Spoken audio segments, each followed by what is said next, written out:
नमस्कार, मैं हूं ब्रजेश चौकसी और आप देख रहे हैं हमारा खास कार्यक्रम अटेंशन। और अटेंशन में चर्चा होगी कांग्रेस का अभियान एसआईआर पर घमासान।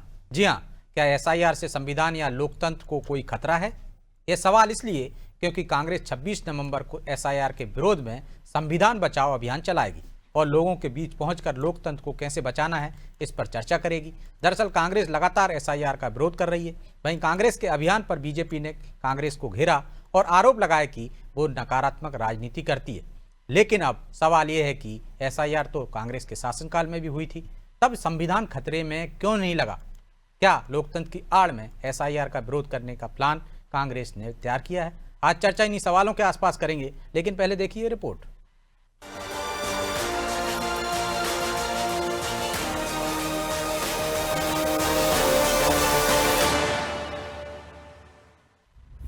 फिर संविधान बचाने की दुहाई, एसआईआर पर छिड़ी है सियासी लड़ाई। एसआईआर पर छिड़ी सियासी लड़ाई अब संविधान और लोकतंत्र को बचाने पर आ गई है। दरअसल एसआईआर को कांग्रेस संविधान के लिए खतरा बता रही है।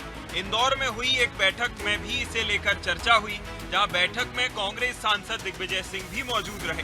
बैठक के बाद दिग्विजय ने फिर से एक बार एसआईआर के बहाने चुनाव आयोग और मोदी सरकार पर निशाना साधा, तो ये भी बताया कि 26 नवंबर को कांग्रेस भारतीय संविधान को बचाना है अभियान चलाएगी और जनता के बीच पहुंचकर कैसे लोकतंत्र को बचाना है इस पर चर्चा करेगी।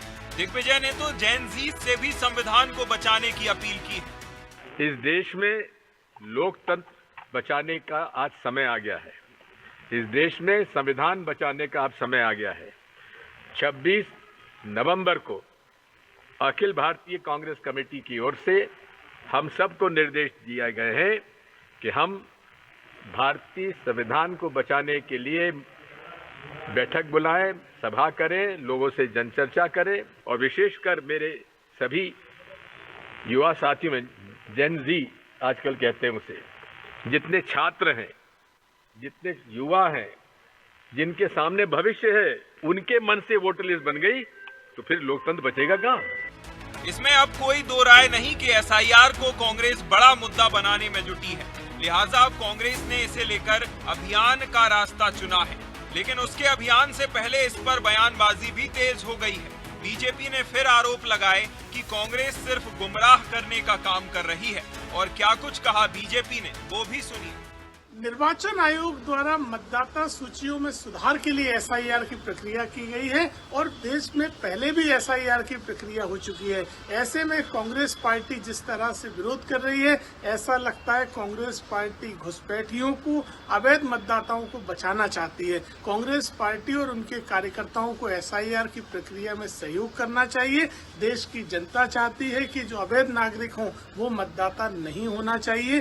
कांग्रेस पार्टी इस मामले में नकारा राजनीति कर रही है। ऐसे आंदोलनों को कभी जनता का समर्थन नहीं मिल सकता। एसआईआर को संविधान बचाने के नैरेटिव से जोड़ने के पीछे कांग्रेस की क्या रणनीति होगी, इसको समझना ज्यादा मुश्किल नहीं है।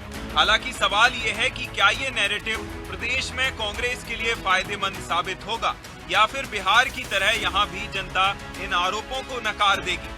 खैर, सवाल कई हैं। अब देखना होगा कि संविधान बचाने की दुहाई कांग्रेस की सियासी जमीन को कितना मजबूत करती है। ब्यूरो रिपोर्ट, अनादि टीवी।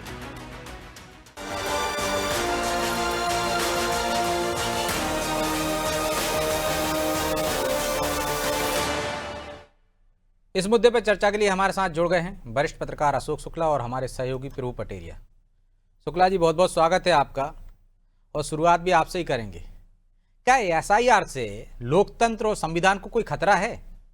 क्योंकि कांग्रेस अभियान चलाने वाली है लोकतंत्र को बचाने के लिए, संविधान को बचाने के लिए।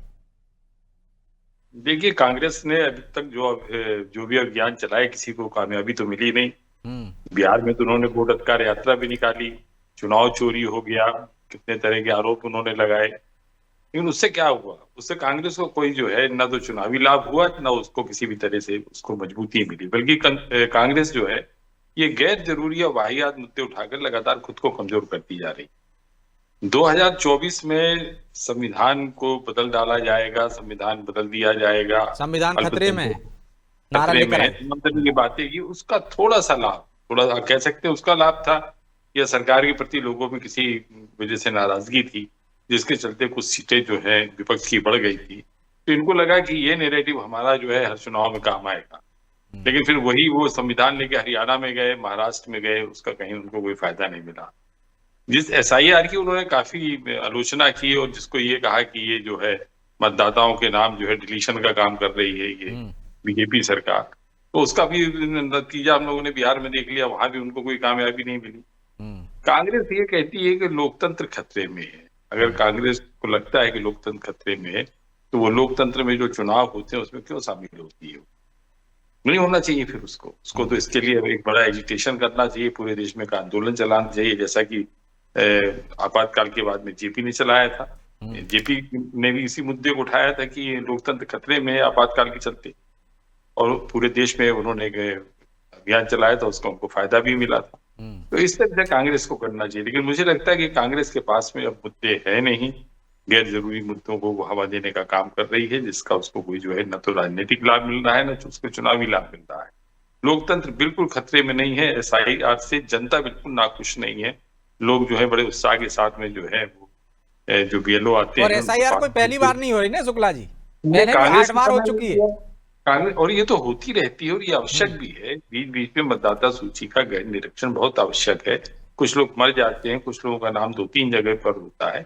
इन गलतियों को ठीक करने के लिए तो एसआईआर हो रही है। अगर उसका आप विरोध कर रहे हैं तो आप क्या जतला रहे हैं? इसका मतलब ये है कि आप नासमझ है, नासमझी की बात कर रहे हैं, और कम से कम देश की जनता भी समझ चुकी है कि कांग्रेस के पास में कोई मुद्दा नहीं बचा है। लेकिन अब तो वो देशव्यापी अभियान चलाने वाले हैं, दिल्ली से निर्देश मिले हैं, ऐसे दिग्विजय सिंह का कहना है। तो कुछ तो फायदा नजर आ रहा होगा, इतने ना समझ तो पूरे कांग्रेस ऊपर से नीचे तक नहीं होगी। मुझे आप ये बताइए कि कांग्रेस में आज की तारीख में कौन सा ऐसा लीडर है जो चुनावी रणनीति बनाने में माहिर? न अर्जुन सिंह बचे, न नरसिंहा राव बचे, बहुत सारे डीपी मिश्रा जैसे लोग रह गए हैं। कांग्रेस में है कौन? कोई थिंक टैंक है क्या कांग्रेस में? कुछ नहीं, सब राहुल गांधी के फॉलोवर है। दिग्विजय सिंह भी उन्हीं को फॉलो करते हैं। वो कह रहे हैं कि भारतीय कांग्रेस का निर्देश है कि आप पूरे देश में यात्राएं निकालें, तो निकाल लीजिए, वो पार्टी आपकी है, पार्टी के लोग आपके हैं, आप उनको जैसा निर्देश देंगे वैसा वो काम करेंगे। इससे उनको कोई लाभ नहीं होने वाला। तो प्रभु जी, कोई लाभ नहीं होने वाला, शायद वो जेपी आंदोलन की तरह कोई आंदोलन खड़ा करना चाहते हैं। क्या मंशा है कांग्रेस की? क्योंकि दिग्विजय सिंह अपील भी कर रहे हैं जैन जी से कि वो आगे आए। क्या वो नेपाल और बांग्लादेश बनाना चाहते हैं? तो सपोर्टर बेस खत्म होता जा रहा है, वो युवाओं को अपने से जोड़ना चाहते हैं, इसलिए वो जैन जी से आह्वान कर रहे हैं किसी भी मुद्दे पर। अब आज ही देख लीजिए, दिल्ली में प्रदूषण को लेके युवा प्रदर्शन कर रहे थे, और प्रदर्शन में जो है वो युवा हिडमा के समर्थन में नारे लगाने लगे। तो जिनको यही नहीं पता है कि हिडमा कौन था, उस पर कितने 6 राज्यों की पुलिस ने इनाम, 6 राज्यों में उस पर 1 करोड़ से ज्यादा का इनाम था, 180 से ज्यादा लोगों की उसने हत्याएं की, दुर्दांत नक्सली था, उसके समर्थन में युवा हो गए। तो युवाओं को बहकाने का जो काम है वो करने वाले बहुत सारे लोग हैं, उनमें से ये कांग्रेस के लोग भी इसी तरीके से काम करते हुए दिखाई दे रहे हैं। अब कांग्रेस विरोध इसलिए कर रही है कि कांग्रेस पर मुद्दों का अकाल है, जनता से जुड़े मुद्दे उठाना नहीं चाहते, क्योंकि उसमें मेहनत लगती है। आपको जनता के बीच में जाना होगा, पदयात्राएं निकालनी होगी, गांव-गांव तक पहुंचना होगा, वो आप कर नहीं सकते हैं। आपके पास सरकार से जुड़े हुए मुद्दे नहीं है कि आप सरकार की कोई ऐसा, इतने ज्यादा वो लोग मेहनत नहीं करते हैं कि सरकार जो काम कर रही है उसमें कोई खामियां निकाल लें, तो वो आप नहीं कर सकते। जो भी इशू सामने आएगा, जो भी काम करते हुए सरकार या तंत्र कहीं पे भी दिखाई देगा, उसका विरोध करो। ये केवल एकमात्र ये रणनीति कांग्रेस की हो गई है। और राहुल गांधी, बिल्कुल सही कहा शुक्ला जी ने, मानसिक दिवालियापन की स्थिति है कांग्रेस के पास, क्योंकि उनके पास मुद्दों का अभाव है। ये जो है एसआईआर 8 बार हो चुकी है, 9वीं एसआईआर है। 2003 में यदि मध्य प्रदेश की बात करें, दिग्विजय सिंह भी मुख्यमंत्री थे, तब एसआईआर हुई थी, तब क्यों नहीं उन्होंने रोका इसको, तब क्यों नहीं वोट काट रहे थे? अब मैं अपना उदाहरण देता हूँ, मेरे परिवार से ही मैंने जो है 1 वोट कम करवाया, ऐसी स्थिति बन गई थी। मेरा खुद का वोटर लिस्ट में 2 जगह नाम हो गया था, चुनाव जो बीएलओ वगैरह उनकी गलती के कारण 1 जगह से मैंने वो नाम कटवाया अपने परिवार के, मेरे सहित कई लोगों के ऐसे। तो ये स्थिति, और शुद्धिकरण जरूरी है मतदाता सूची का। मैं 2 जगह तो वोट डाल नहीं रहा था, एक ही जगह वोट डाल रहा था, लेकिन एक जगह कहीं पर नाम जुड़ा हुआ था, वो इस बहाने जो है वो साफ हो जाएगा, एक जगह ही रहेगा। तो शुद्धिकरण की ये प्रक्रिया है मतदाता सूची में, कोई बहुत ज्यादा दिक्कत का नहीं है, सीधा सा फॉर्म है, लोगों को भर के दे रहा है, और बीएलओ उसकी मदद कर रहे हैं। और अब भारतीय जनता पार्टी को देखिए ना, भारतीय जनता पार्टी इस प्रक्रिया में अपने कार्यकर्ताओं को लगा रही है बीएलओ की मदद करने के लिए, लोगों के फॉर्म भरवा रही है। कांग्रेस ये काम क्यों नहीं करती है? उन्हें भी तो बनाए ना अपने बीएलए, उनको क्यों नहीं फील्ड पे उतार रही है? उनको फील्ड पर उतारने के बजाय कांग्रेस के नेता इस तरीके की शगुफेबाजी, इस तरीके के। और इसी बैठक में दिग्विजय सिंह ने स्वीकार किया है कि हमारे कांग्रेस के कार्यकर्ता कल तक, मतलब 6 महीने पहले तक बीएलए और बूथ एजेंट में अंतर नहीं समझ पाते थे, लेकिन राहुल गांधी के प्रयासों से वो समझने लगे हैं, बोले। बिल्कुल, ये तो अपने आप में एक मजाक की बात है, विरोधाभासी बातें कर रहे हैं। और यही मुद्दा है, एसआईआर का मुद्दा बिहार चुनाव में उठाया था ना कांग्रेस ने और आरजेडी ने। क्या हुआ? जनता तो आखिर अपना वोटर लिस्ट में नाम संशोधित कराने के लिए आई, जनता ने तो विरोध नहीं किया इसका ना। मतलब इस 12 राज्यों में भी जनता विरोध करते हुए नहीं दिखाई दे रही, केवल कांग्रेस के नेता विरोध करते हुए दिखाई दे रहे हैं। मैंने तो नहीं सुना कि कहीं पर भी जो है कोई बीएलओ आया हो और लोगों ने कहा कि नहीं मैं फॉर्म नहीं दूंगा या मैं ये नहीं करूंगा, मुझे नहीं लेना इस प्रक्रिया में भाग। हर व्यक्ति चाहता है वो देश के विकास में जो महत्वपूर्ण पर्व होता है चुनाव, उसमें वो अपनी सही भागीदारी करे, इसलिए वो उसमें अपना सहयोग देता है, वोटर लिस्ट में नाम जुड़वा रहा है, संशोधित करा रहा है। उसमें कहाँ प्रक्रिया में दोष है? यदि कोई खामियां है तो आप अपने लोगों को साथ में रखिए बीएलओ के, वो एक एक चीज देखेंगे। और अभी कुछ गलती तो हो नहीं रही, अभी तो केवल फॉर्म जमा हो रहे हैं। फॉर्म जमा होने के बाद एक सूची आएगी, उस सूची को आप वेरीफाई कर लीजिए कि क्या सही है या गलत है। तो जब इनके कार्यकर्ता फील्ड में जाएंगे तो ये वेरीफाई कर पाएंगे ना। जिनको पता ही नहीं है कि किस मोहल्ले में कौन रहता है, दिग्विजय सिंह को नहीं पता होगा कि जहाँ रहते हैं श्यामला हिल्स में, वहाँ उनके आसपास के घरों में कितने लोग रहते हैं।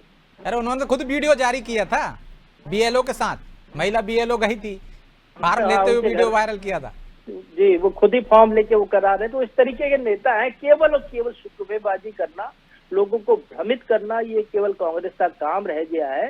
कोई हल नहीं निकलने वाला है, उल्टा कांग्रेस को इन सारी प्रक्रिया से नुकसान ही होने वाला है, उनका कोई फायदा नहीं होने वाला है। आप जो भी एक प्रक्रिया में, जो कि नियम कांग्रेस की सरकारों के दौरान ही बने थे कि मतदाता संविधान, वो कहते हैं हमने बनाया था, उनने संविधान बनाया, संविधान के तहत यदि चुनाव के नियम उनने बनाए, उसी नियम के तहत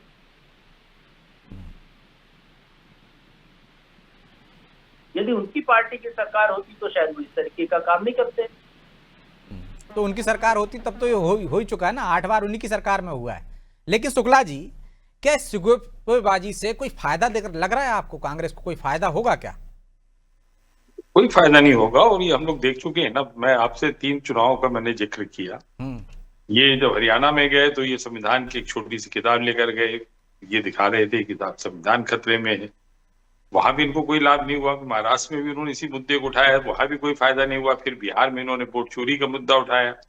हाँ, ये क्या है कि चर्चा में रहने के लिए इस तरह के मुद्दे ठीक होते हैं। जब आप इस तरह की कोई पब्लिक डोमेन में इस तरह की बात करते हैं तो सभी तक लोग उस पर चर्चा करते हैं कि भाई क्या ऐसा हो रहा है, क्या वोट चोरी हो रही है क्या।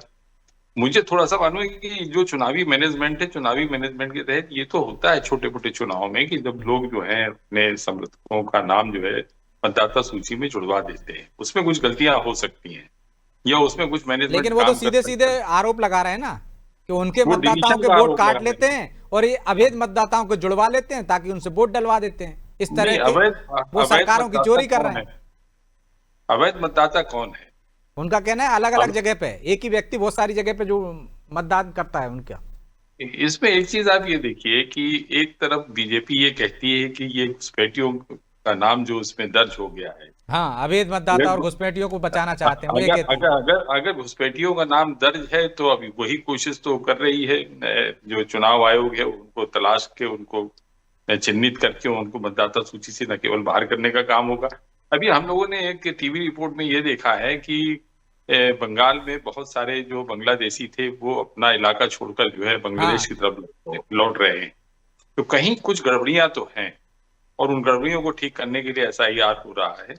इसको बेवजह तूल देने से कांग्रेस को किसी तरह का कोई लाभ नहीं होना। और ये दिग्विजय सिंह जो है ना, ये तो इनको तो सुर्खियों में रहना है, ये कुछ भी कह के सुर्खियों में रहेंगे। ये तो इनको सुर्खियों में बने रहने के लिए ये, लेकिन ये अभियान तो पूरी कांग्रेस चला रही है ना, पूरे देशव्यापी अभियान है, दिल्ली से आदेश है।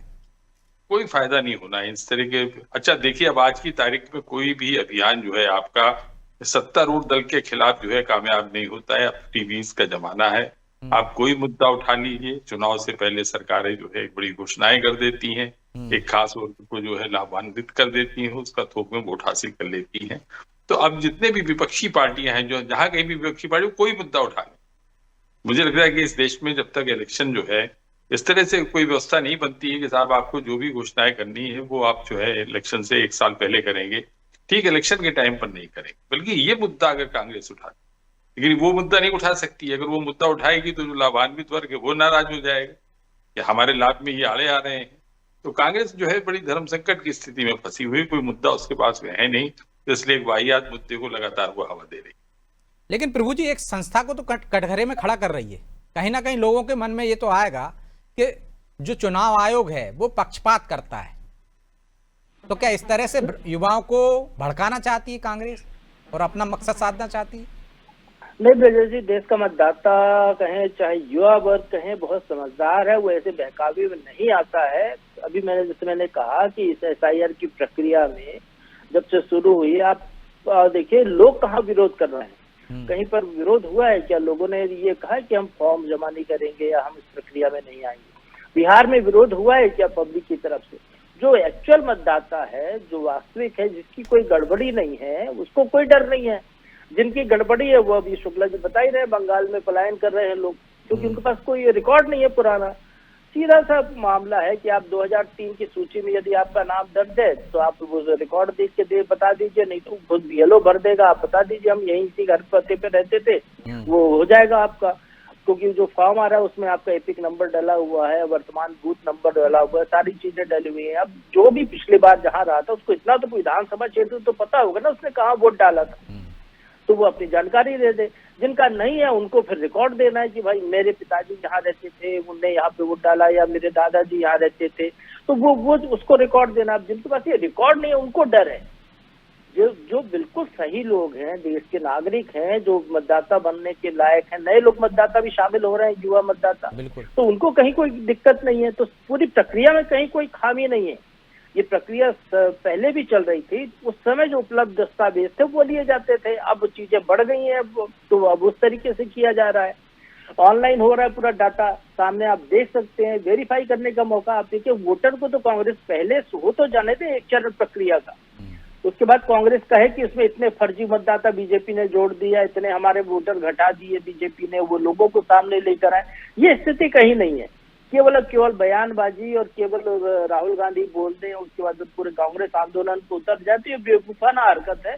इससे कांग्रेस को कोई हासिल होने वाला नहीं। उनको जो हासिल बिहार के चुनाव में हुआ, जो हासिल इनका पहले उत्तर प्रदेश के चुनाव में हुआ था, वही हासिल होने वाला है। इनको बाकी जगह पर भी यदि ऐसी स्थितियां करते हैं तो उनको, देश के सम्मानी पार्टी है, बहुत बड़ी पार्टी है, देश के बारे में जानते हैं वो लोग, उनको इस पूरी प्रक्रिया में भाग लेना चाहिए। यदि उनको विरोध करना था तो शुरू में BLA नहीं बनाते, इसको लेकर अपनी कमेटी नहीं बनाते, अपनी टीम बना रहे थे। जब आपके पास लोग ही नहीं है नीचे घर घर तक घूमने के लिए, वेरीफाई करने के लिए, तो फिर उसके बाद आप सुफियानी बिल्ली खंबा नोचे की तरह पर इस तरीके की बातें करने लगे, तो बिल्कुल बेवकूफाना हरकत मानूंगा। लेकिन वो SIR का विरोध कर रहे थे, अब थोड़ी उन्होंने तरीका बदला है कि SIR के विरोध के साथ वो कह रहे संविधान भी खतरे में।